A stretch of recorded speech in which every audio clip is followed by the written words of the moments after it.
E uma das maiores preocupações dos seres humanos, de toda a humanidade, é a gente fazer tudo bem, fazer tudo certo, acertar, né? Receber o troféu, ganhar prêmio, estar kit ali com Deus. Não, eu estou certinho, estou caminhando certinho ali com Deus.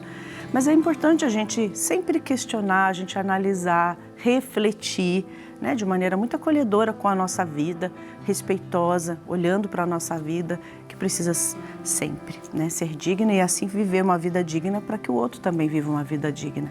Mas, acima de tudo, é ter uma vida com pensamento, com consciência fraterna. Você tem movimentos fraternos na sua vida? Nós construímos dia a dia, né?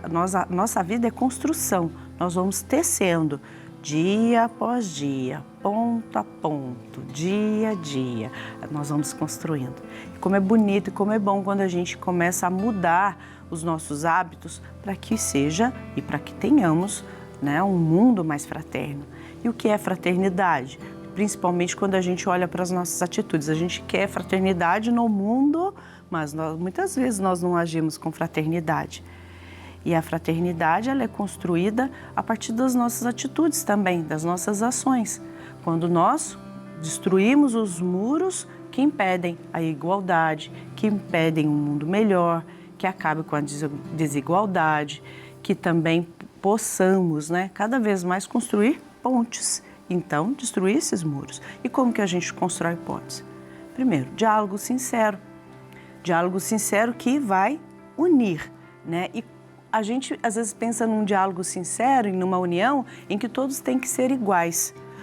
Não é essa igualdade. Mas quando a gente constrói um diálogo sincero, a gente respeita as diferenças. A gente respeita a cor, a origem, a classe social, a gente respeita as diferenças num todo. Não é porque eu preciso ter um diálogo sincero e ter uma união e todos têm que ser unificados. Não, união é respeitar essa diferença, para que todos tenham uma vida digna, para que todos possam viver bem. E essa construção é do dia a dia e começa dentro de casa, gente. A gente tem essa semana de maneira especial, nós estamos rezando pela Semana Vocacional, nós estamos refletindo sobre a Semana Vocacional que começa na família. Todos nós somos frutos de uma família. E como está sendo aí dentro da sua casa? Você tem ensinado, você também tem mudado suas atitudes, sendo exemplo para os seus filhos. E tudo acontece nos momentos simples, é no dia a dia. Não só está lá na igreja ou só pelos grandes poderes, não. Mas começa dentro desse núcleo chamado família. Que possamos fazer o melhor dentro do mais simples possível, que é o invisível aos olhos. Essa é a fé concreta. Se o sal, ele existe para salgar, e se ele perde o sal, que sabor vai ter? Se nós dizemos, eu te amo, meu Deus, eu tenho fé, mas se a gente não perde, não executa essa fé, com o que vamos ajudar na salvação e na transformação do mundo? Que essa fé que eu proclamo, que você proclama, possa ser um grande sabor para a terra.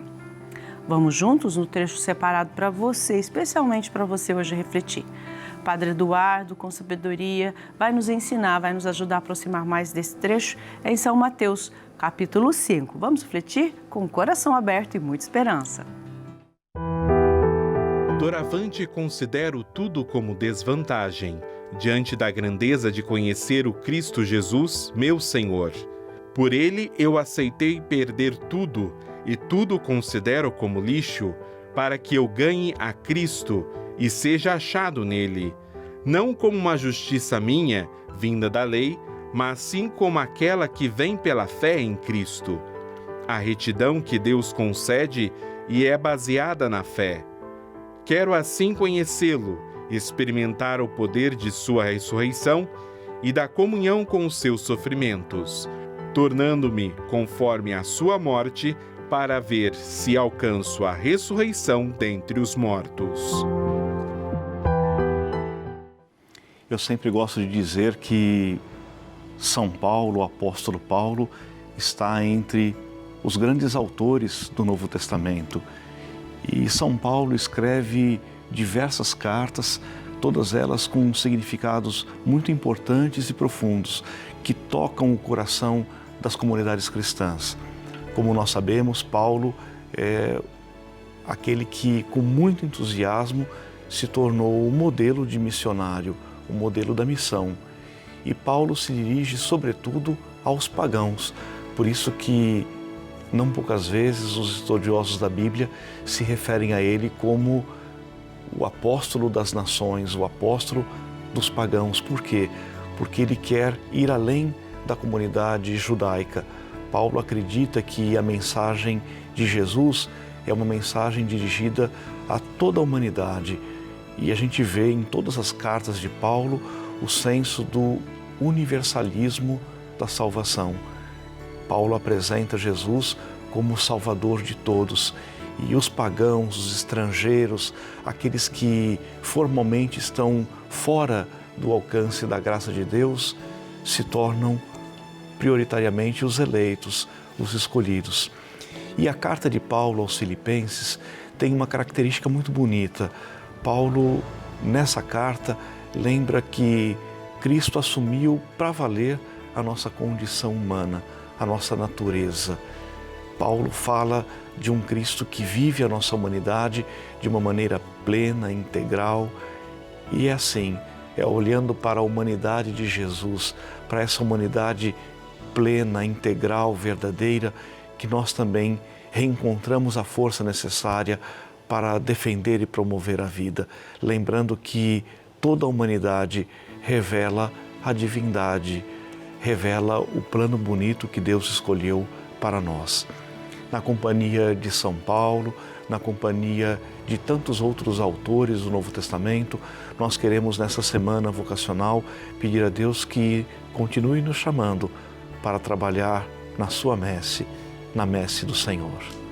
E para ilustrar este momento, nós vamos acompanhar agora o testemunho muito emocionante da trajetória da Ana Maria e ver como ela respondeu ao chamado de Deus para a vida consagrada. Acompanha com a gente.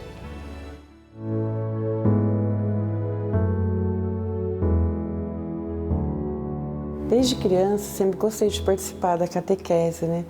Me preparando para o sacramento da Eucaristia e já gostava de ajudar as catequistas. Daí eu comecei a tocar violão, participar de grupo de jovens, né, com 15 anos, trabalhando na igreja, servindo. Então já fui um pouquinho de cada coisa, sempre buscando servir a Deus. Era uma alegria participar de retiros. Então a minha juventude foi assim. Devido à perda do meu irmão, que ele morreu, eu tinha 16 anos. Eu encontrei, assim, através dessa perda, também um apoio na igreja, através dos amigos, e eu comecei a dedicar mais ainda, né? E sempre tinha o desejo de ser ministra, ser mestre, né? Ser ministra extraordinária da Sagrada Comunhão. E demorou um pouco, e agora eu sou ministra. Então eu tenho dedicado a minha vida. Eu sou divorciada, tenho 3 filhos, vai inteirar 3º neto, né, que está para nascer até mês que vem. E eu tenho dedicado minha vida para Deus. O estado agora, né, da minha vida, agora eu faço parte da Ordem do Carmelo Secular. Então faz 4 anos que eu entrei nessa ordem e eu estou dedicando a minha vida, né? Fiz minhas primeiras promessas ano passado e fiz os meus votos. Então, assim, a partir de agora eu vivo para Deus, cuidando da minha família. Como eu sou secular da Ordem Carmelita, então eu trabalho, eu cuido da minha família, mas também dedico ao Carmelo. E nossa missão é viver em obséquio a Jesus, fazer a vontade dele. E tudo que eu for fazer, assim, a partir de agora, viver como um carmelita. Os momentos oracionais que eu tenho. Em vários momentos da minha vida, eu, além de buscar servir a Deus, tem esse momento que eu dedico, assim, a muita adoração, né? Para estar em contato com Jesus. E tive um momento de depressão na minha vida, faz 5 anos, né? Além da pandemia, eu fiquei assim afastada por um tempo. E procurei, né, ajuda profissional, as medicações, mas que muito me ajudou, que fez a diferença na minha vida, é servir a Deus. Tive a ajuda dos padres, amigos, da família, mas sempre assim, buscando na igreja um novo sentido para a minha vida, né? E eu faço comunhão diária e tenho vivido assim. Agora também tenho participado de um grupo, um movimento das Pupilas da Imaculada. É um movimento arquidiocesano, aqui de Aparecida, que fazemos retiros para as mulheres de todas as idades e estou coordenando esse grupo. Então agora, atualmente, estou, né, no Carmelo e participando desse movimento das Pupilas da Imaculada. É o chamado, né, essa vocação, a gente tem que estar em paz, estar feliz, porque neste momento eu estou em paz. Buscar escutar a voz de Deus através da adoração, fazer muita adoração no Santíssimo, procurar ajuda também, né? Ajuda assim com formadores, com madres, né? Esse aconselhamento é muito importante para você decidir o seu caminho.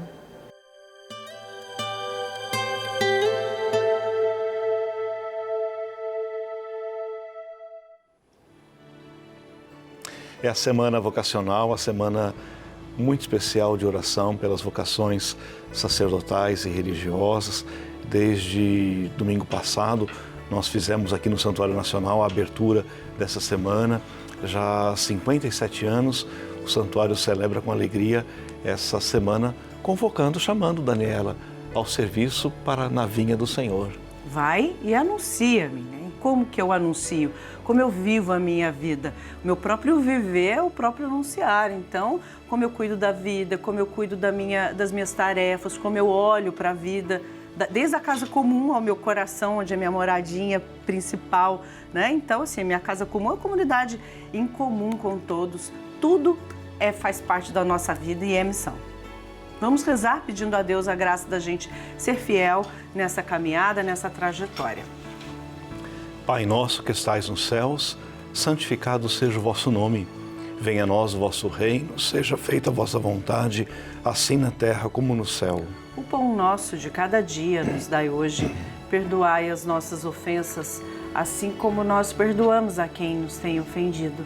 E não nos deixeis cair em tentação, mas livrai-nos do mal. Amém. Ave Maria, cheia de graça, o Senhor é convosco. Bendita sois vós entre as mulheres, e bendito é o fruto do vosso ventre, Jesus. Santa Maria, Mãe de Deus, rogai por nós, pecadores, agora e na hora de nossa morte. Amém. Nossa Senhora Aparecida, rogai por nós. Rogai por nós.